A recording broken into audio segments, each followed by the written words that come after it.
Hello everybody, this is the Ship Modelers Library. Today I will show you a book about the COGS, CARAVELS and GALLEONS. This is the Conway's History of the Ship series. The sailing ships 1000 to 1650.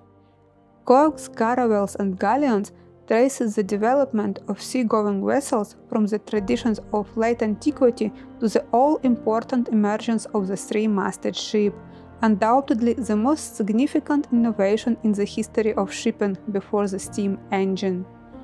Without the three-masted ship, the European age of exploration and expansion is almost inconceivable, and there is no doubt that the subsequent evolution of the world would have been markedly different.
Thank you for watching. Let me know in the comments section below which book would you like to flip through in the next edition.